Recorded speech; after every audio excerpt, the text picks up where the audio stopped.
저비용 항공, 단기 노선을 값싸게 운항하는 항공사들을 말하죠. 국내 저비용 항공업계 1위인 제주항공이 이스타항공을 인수하기로 했습니다. 그런데 이것을 국내 저비용 항공업계 구조조정의 신호탄으로 보는 시각이 많습니다. 이 저비용 항공의 시장 진입과 경쟁이 이미 과도하다는 뜻입니다. 한국항공대 경영학과 허희영 교수 나오셨습니다. 안녕하세요. 네. 자, 우선 제주항공은 왜 이스타항공을 인수했을까요? 제주항공은 그 성장의 욕구가 큰 항공사고요. 네. 그동안 그 2005년에 시작을 해서 아주 지금까지 잘 성장해 왔고, 네. 최근에 금호아시아나 항공을 인수하다가 고배를 마셨죠. 애경그룹이 이제 제주항공의 모회사인데 아시아나 인수전에 뛰어들었다가 실패를 했죠. 그렇습니다. 네. 그래서 이제 강력한 어떤 현산이라고 하는 현대산업개발과 미래에셋의 컨소시엄이 들어왔기 때문에 종전에 금호아시아나보다는 강력한 플레이어가 등장하고, 네. 이러다가는 영원한 3등 하는 거 아니냐. 그래서 아마 조금 조바심이 났다고 생각이 되고요. 예. 그리고 마침 또 매물이 적정한 시기에 나왔어요. 애경그룹이 앞서도 말씀하셨지만 아시아나 인수전에 뛰어들었다가 실패하니까 바로 이스타항공 인수를 했거든요. 네. 애경그룹이 항공업계에 상당히 애착이 있는 것 같은데 왜 그럴까요? 애경그룹은 원래 제조 유통으로 이제 성장을 했던 그룹인데, 네. 지금 어떻게 보면은 전반적인 산업의 패러다임이 유통업보다는 이제는 애경그룹에서 보면은 주력 회사가 제주항공이 된 거예요. 그래서 네.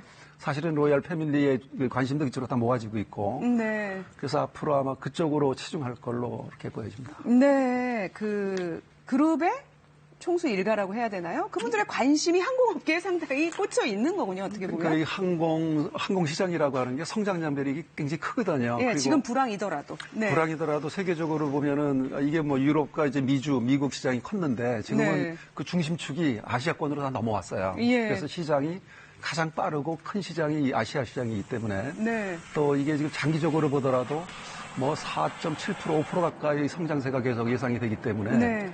굉장히 어떻게 보면은 이대로 도전할 만한 이러한 시장인 거죠.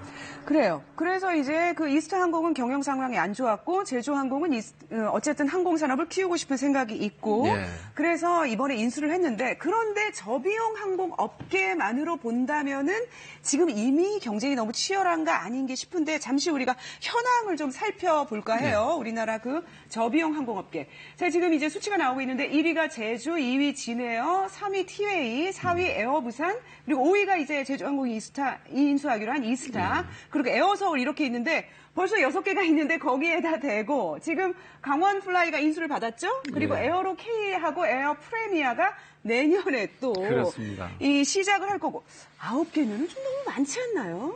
그러니까 이 사업자들은 돈이 되면에 몰립니다. 그러니까 최근 네. 몇 년간 국내 항공업계가 좀 흑자를 봤거든요. 예.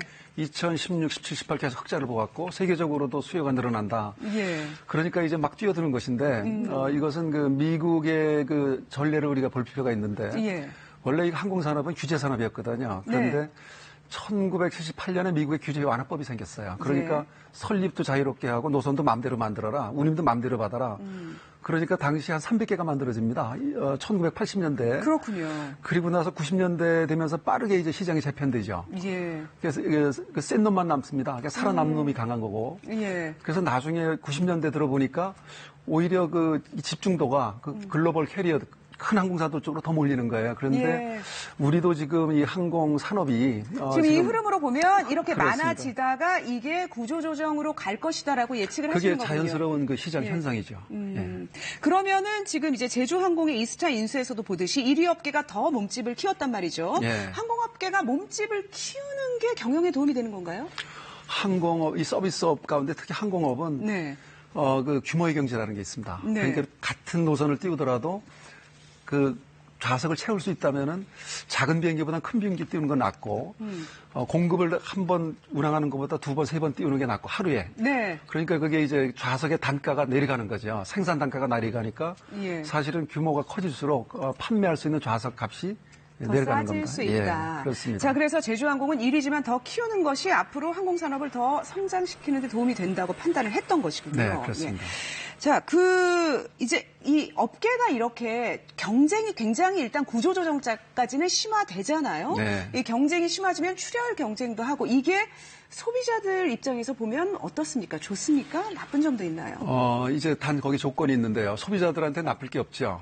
경쟁이 치열해질수록. 그러니까 이제 가격을 싸고 막 특가 상품을 살 수도 있고 그렇습니다. 그러니까요. 네. 단 이제 정부, 이제 국토교통부는 이제 안전은 더 강화해 나가야 됩니다. 안전, 네. 이게 선진국의 예를 보면은 수요가 많이 늘어나고 공급자가 늘어날수록 사고가 많이 나느냐 오히려 줄을 줍니다. 네. 그러니까 미국의 그 FAA나 정부는 그 공정한 그 시장 그 경쟁만 보장하고 나머지는 자유롭게 해라.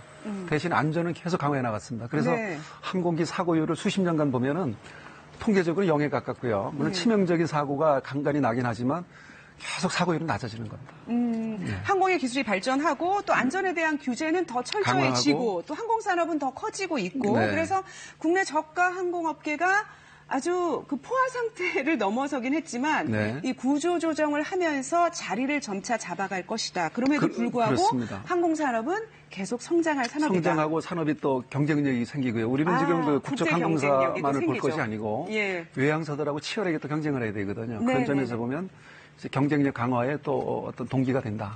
그렇죠. 이 항공산업은 또 우리나라의 국가 경쟁력을 위해서도 중요한 산업이기 때문에 그렇습니다. 견실하게 또 성장을 유도하는 것도 필요한 일이 아닐까 싶습니다. 네, 항공대 허영 교수였습니다. 고맙습니다. 네, 고맙습니다.